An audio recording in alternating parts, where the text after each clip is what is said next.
Attends, tu peux être sur le même tapis que Gordon Ryan, tu peux être sur le même tapis que Mika Galvao, tu peux t'entraîner avec Mika Galvao, peu importe qui tu es. Les gars, tu peux aller. Si vous donnez un stage et qu'il y a un mec qui arrive avec un t-shirt Pitbull West Coast, donc c'est une marque polonaise, soyez sûr qu'il va venir pour faire un sparring avec vous comme si c'était la compétition.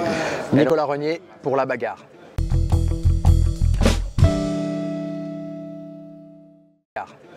Monsieur Nicolas Renier.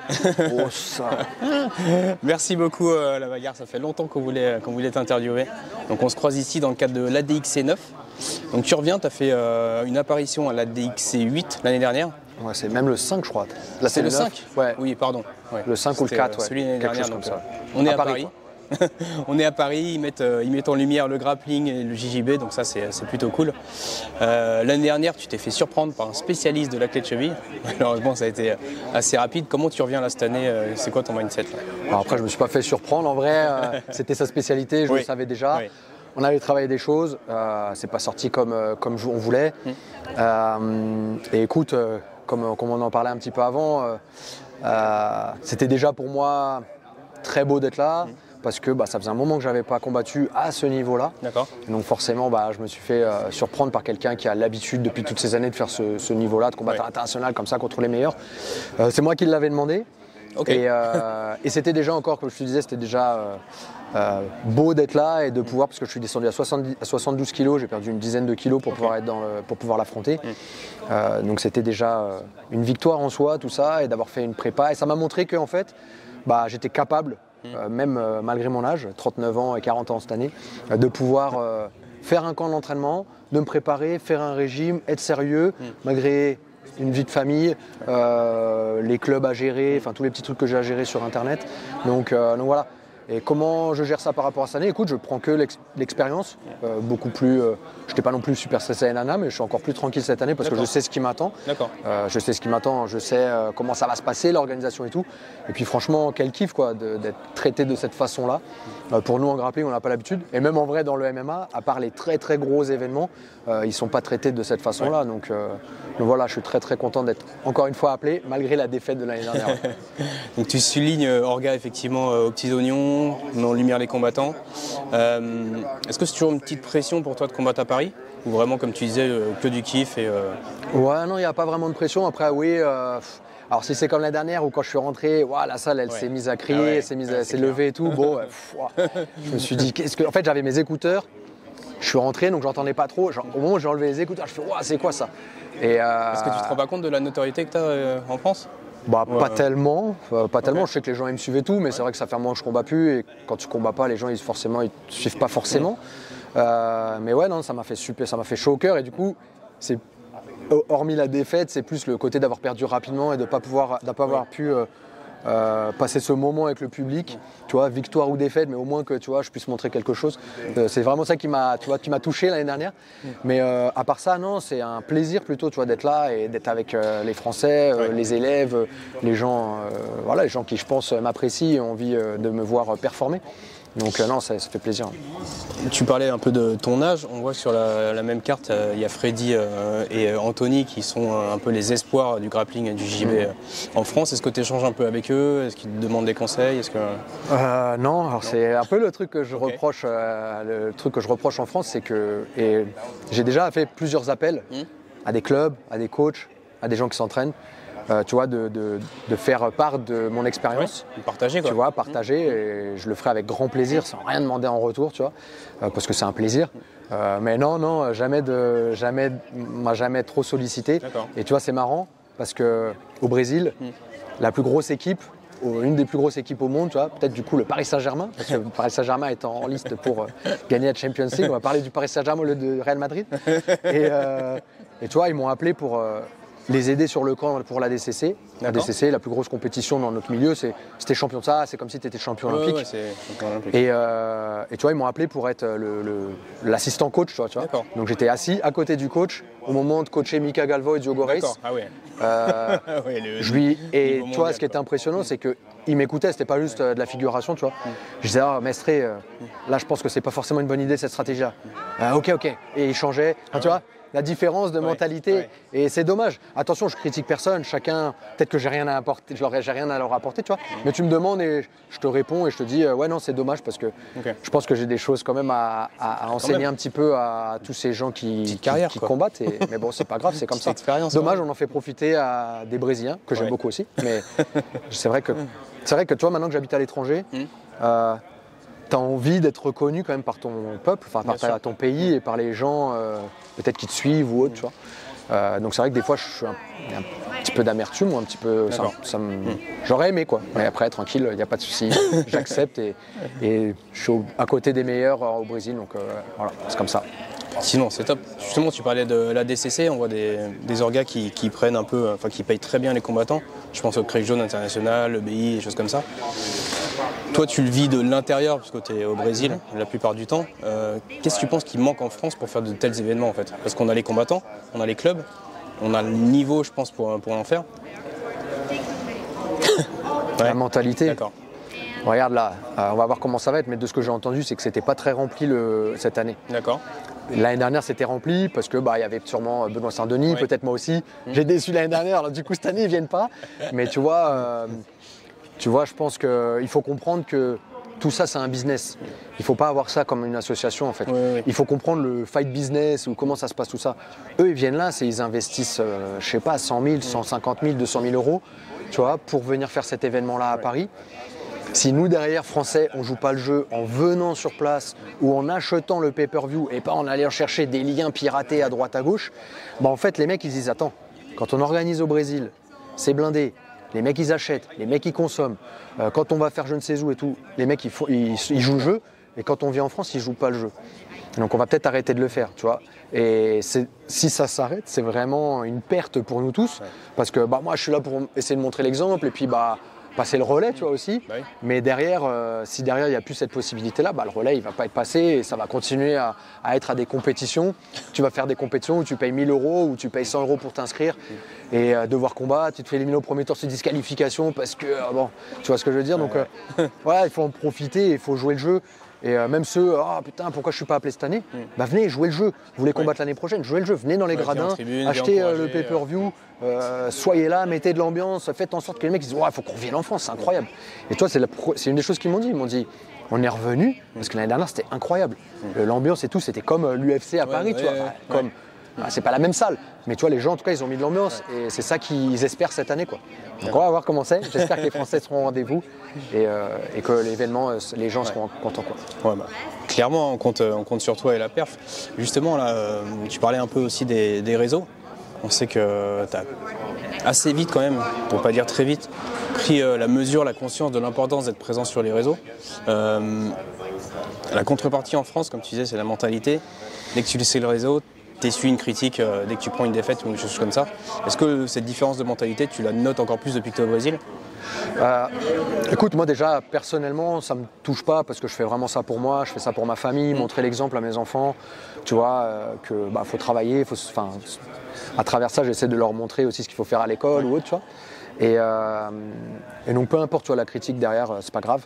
De toute façon, encore une fois, comme je disais tout à l'heure à la conférence de presse, c'est que les gens, ils savent pas qui je vais prendre en fait. C'est le mec, il a fait 3 fois champion du monde en nogi, il est 5 fois champion du monde, je pense, en kimono. Le mec, c'est lui qui ouvre la voie pour les masters, donc les plus de 30 ans. Et c'est un mec qui a beaucoup plus de rythme de compétition que moi et tout. Enfin, il est présent, il est là. Et donc, que je perde ou que je gagne, en fait, les gens, ils auront toujours quelque chose à dire. Je perds, il a perdu contre un boulanger, ou alors que je gagne, de toute façon, il a battu un boulanger. Enfin, tu vois, bon, peu importe. Et en vrai, est-ce que c'est différent à l'étranger ou pas? Je suis pas sûr, je pense que c'est à peu près pareil partout. J'ai l'impression que la critique en France est vraiment très exacerbée, quoi. Ouais, mais pourquoi? Parce que je pense je pense que les médias, peut-être pas le tien, mais certains, tu vois, ils ouvrent tellement le truc au potin du milieu. Et en vrai, ce que je me rends compte, j'ai l'impression que les Français, ils aiment que ça, quoi. Quand tu mets des trucs, non mais c'est dommage. Tu vois, dès que tu mets des trucs un peu sérieux, un peu spécialisés et tout, ça suit pas tellement. Il y en a quelques-uns des médias que j'aime beaucoup, par exemple Fight Mind, que je regarde, qui est très intéressant. Puis d'autres analyses un peu qui sont intéressantes. C'est sur ce côté-là que moi je pense qu'il faut qu'on essaye de s'orienter pour vraiment faire en sorte que les gens aient cette culture-là en fait, et pas la culture du potin, un tel s'est séparé d'un tel, machin, enfin, vas-y viens on avance, on fait avancer le sport en France, et on transmet aussi la bonne énergie. Je pense qu'on a le public qu'on mérite, ou on a les commentaires qu'on mérite, tu vois. Le mec qui est là à insulter ou qui parle mal, mais t'es qui toi? On est dans les sports de combat, t'es déjà rentré dans une cage, tu t'es déjà pris une droite dans ta gueule, t'as déjà essayé de performer devant un public, tu t'es exposé toi réellement. Non, vas-y, ferme ta bouche et va t'entraîner et tu verras bien, tu vois. Même sujet avec un autre truc, c'est par exemple les parents qui entraînent les enfants. Des fois, les parents, ils mettent vachement de pression aux enfants. Je demande, mais attendez, votre enfant, il a 10 ans, 12 ans, 14 ans, vous êtes déjà rentré dans une cage, ou rien que vous avez déjà fait un cours où vous êtes pris une droite dans la gueule. Je dis, mais attendez, l'enfant, mais il a un courage de fou. Ouais, c'est ça, déjà de monter, de combattre. Soyez avec lui, c'est ça. Et c'est comme nous, tu vois, il faut nous soutenir, peu importe, victoire, défaite. On est là, on essaie de représenter la France et on essaie de mettre une initiative pour que derrière, il y ait plus d'opportunités pour les autres, quoi. Ouais, ça me fait penser, il y a quelques années, tu avais fait une critique où tu avais amené justement un airfight, je sais pas si c'est Galvao et 2, 3, 4 champions du monde. Et personne n'avait voulu les mettre en lumière, personne n'avait voulu prendre l'expérience de ces grands champions, quoi. Et tu te dis, c'est hallucinant, quoi. Moi, tu vois, j'avais organisé un camp en fait au club avec Mika Galvao, Fabricio Andrei, Diogo Reis, Melki Galvao, Brenda. Et j'ai dit, les gens, et je le savais déjà, c'est la première et ce sera la dernière fois que ça va être organisé, qui seront tous les 5 ensemble, tu vois. Je dis, et ça n'a pas loupé. Et maintenant, ils sont revenus une fois chacun, donc Mika une fois et Diogo une fois, mais ils ne reviendront jamais tous ensemble. Et le prix. Non, après, c'était rempli, le stage et tout, c'était bien. Mais c'est vrai que tu prends des critiques et tout, c'est trop cher et tout. Mais attends. C'est pas compte du niveau. Dans le foot, si tu as Neymar, j'en sais un, Neymar, Mbappé, Doué, tiens, Paris Saint-Germain. Je sais pas, voilà, tu en as 5 joueurs qui sont là et tu peux apprendre avec eux pendant 2 semaines. Mais tu payes combien, tu vois? Donc c'est. En fait, la bonne chose et le mauvais côté de ce sport, c'est que les gens, je ne vais pas dire lambda, mais enfin c'est pas péjoratif ce que je dis, mais tu vois, on va dire, moi, je peux être au contact de n'importe qui dans ce sport. Oui, c'est quand même assez ouvert encore. C'est très ouvert. Tu peux aller sur le même tapis que Gordon Ryan, tu peux être sur le même tapis que Mika Galvao, tu peux t'entraîner avec Mika Galvao, peu importe qui tu es. Tu peux aller là-bas, tu payes ton abonnement ou la journée, tu payes 10 balles, tu vas sur le tapis, tu apprends avec son coach et tu t'entraînes avec lui qui est sur le tapis. Je veux dire, et en fait, les gens, comme c'est accessible, ils donnent peut-être pas assez de valeur en fait à ce qu'ils reçoivent. Et je pense que c'est pour ça que derrière, certains ne se rendent pas compte en fait. Ah ouais, attends, j'ai l'opportunité de m'entraîner avec lui, 2 semaines à apprendre avec lui. Donc voilà, en fait, il faut toujours relativiser et voir ce qu'on a, mais donner de la valeur aussi à ce qu'on a parce que c'est vraiment une chance et je pense pas que ça va durer non plus éternellement. Ça va se fermer, ça va devenir une élite et puis après normal. Ils seront moins accessibles. En même temps, c'est pas tellement normal. Tu vois, quand je vois Mika Galvao, si Mika Galvao le laisse, il met 3 heures, il rentre même pas dans un gymnase en fait. Il reste à l'entrée, il se fait arrêter, tout le monde veut prendre une photo avec lui, t'es obligé de, s'il vous plaît, tu sais, comme les gardes du corps quoi, faut le rentrer. Et tu vois, c'est ce qu'il dit un peu aussi son père, il dit il faudrait que ça se professionnalise avec vraiment un endroit où les mecs ils peuvent rester, se concentrer pour les compètes et tout, parce que ils sont très très sollicités quoi. On revient sur la DXC, parle-nous un peu de ton adversaire là, tu nous as dit donc multi-champion du monde. T'as un peu regardé ou tu y vas vraiment je le suis quand même sur les réseaux, je le suis, je regarde ses combats et tout. Donc je le regarde, ses combats et je sais ce qu'il fait quoi. D'accord. Donc en fait c'est pourquoi aussi il ouvre la voie, parce que c'est quelqu'un qui est spectaculaire. Il veut se soumettre à tout prix, donc il prend beaucoup de risques. Il va chercher une clé de bras à la volée, triangle à la volée. Aller marquer des points. Voilà. Et que ce soit ici ou même en compétition. Donc c'est pour ça que il se fait souvent appeler sur des événements comme ça. Puis t'as vu comment il s'est habillé, entendre la conférence de presse. Il vient un défilé de mode, tu vois. Tu vas rentrer dans son jeu ou pas? Ou tu vas faire ton game plan à toi? Est-ce qu'il va entendre l'interview? Non, je pense pas. Non, l'idée c'est tu vas pas faire le même jeu que l'adversaire en fait. Donc l'idée ça va être de le coller, de lui mettre la pression, essayer de le fatiguer. En fait, il est plus fort physiquement que moi, il va être plus lourd. Et il va attaquer dans tous les sens. Si je le laisse s'exprimer, tu vas te faire déborder quoi. Ouais, je me fais déborder. Et même, tu vois, en fait, au début, s'il a toute sa force, c'est comme en MMA. Tu vois, en MMA, si le mec il est très puissant, tu vas pas rentrer dans la puissance avec lui dès le début, tu vois. Tu prends un Justin Gaethje ou j'en sais rien, tu vas pas rentrer dès le début, tu vas attendre qu'il se fatigue un peu. Bon, il se fatigue pas beaucoup, mais tu vois, plus le combat il passe, et moins il y a de chances qu'il te mette KO. Bah, c'est un peu l'état d'esprit dans lequel je vais rentrer, c'est essayer de ne pas trop prendre de risques sur les 2-3 premiers rounds. Et puis, en fonction de comment ça se déroule, essayer de dominer pour avoir des opportunités de soumission. Voilà. Justement, là, tu soulignes les rounds, ça change des compétitions de grappling ou JJB qui sont sur des temps sans coupure. Ouais. Qu'est-ce que tu penses de ce format écoute, moi ça me va bien. Ouais. J'aime bien parce qu'en fait, tu as le droit à l'erreur en fait. D'accord, tu peux réajuster. Ouais, en fait, le mec, je sais pas, il t'a ramené au sol, il t'a passé la garde, il est en montée. Hop, repos, ça revient debout. Et toi, j'ai fait ça à l'AIGA. L'AIGA aussi, c'est une autre organisation, mais pas de cette façon-là, c'est par équipe et tout machin. D'accord. Là-bas, c'était 3 fois 5 minutes. Ici, ça va être 5 fois 3 minutes. Ouais. Donc c'est un temps plus court, mais ça veut dire quand même que l'intensité est plus élevée. Tu vois, c'est comme en lutte. En lutte, c'est court, mais c'est très intense, ça s'arrête jamais. Donc ouais, non, j'aime bien ça, parce que ouais, tu as le droit à l'erreur, donc tu peux prendre un peu plus de risques. Même si là, l'objectif, comme tu as compris, ça va pas être de prendre des risques, mais ça veut dire que tu vois, je peux, à un moment dans le combat, je peux peut-être lancer un truc et je me dire, bon, il reste 15 secondes, je peux y aller, boum, puis quoi qu'il arrive après. Voilà. Dans une mauvaise posture, mais tu as la fin du round et tu repars tranquille. Quoi. Ouais. Justement, tu as un passé de lutteur, vraiment, on remonte, tu as glissé vers la lutte à livre et le JJB après. Est-ce que tu regardes un peu le MMA actuel? Ouais, je regarde, j'aime beaucoup. Donc, tu as noté vraiment que les lutteurs, ils ont quand même la main mise sur pas mal de catégories. Toi, est-ce que tu penses que dans les prochaines années, ça va rester comme ça ou il y a une période striker qui va revenir? Ouais, ça change souvent, mais en fait, je pense qu'aujourd'hui, les combattants, ils sont tellement complets aujourd'hui. Ils sont bons partout, quoi. Ils sont bons partout, en vrai, on se rend pas bien compte. Et en fait, je pense plus que c'est une stratégie qu'ils mettent en place. D'accord. Je pense. Hein. Après, t'as des Poatins, alors comment on dit Alexandre Pereira, c'est ça? Tu peux le dire en portugais. En portugais, Poatins, qui performent. Voilà, t'as certaines catégories où t'as quand même des strikers. Oui. Mais ouais, je pense que, tu vois, Islam Makhachev, je pense pas qu'il est complètement nul. On l'a vu hein, en anglaise, en pied-point. Mais tu vois, c'est un truc aussi où je regrette peut-être. Ça fait beaucoup de regrets dans cette vidéo. Mais tu vois, je pense qu'en France, il faut aussi qu'on travaille beaucoup sur ce côté-là. Tu vois, pourquoi aussi Benoît Saint-Denis il a eu beaucoup de réussite? Parce qu'il a beaucoup misé sur son physique, etc. Mais aussi, tu vois, sur sa partie lutte et sur son sol, tu vois. Et je trouve que, je le vois même, tu vois, les mecs qui s'entraînent, tu vois, ou que ce soit au NRFA et tout. Je trouve que des fois, on veut tellement travailler notre percussion parce qu'on se dit, ça commence en debout, donc de toute façon, il faut le travailler. Mais je pense qu'aussi, ce côté lutte et combat au sol, je trouve que c'est vachement laissé de côté. D'accord. Et c'est dommage. En vrai, il y a beaucoup de clubs comme ça, mais justement, ça donne l'opportunité à ceux qui se disent, attends, moi, j'ai pas. En fait, l'objectif, c'est quand même de gagner.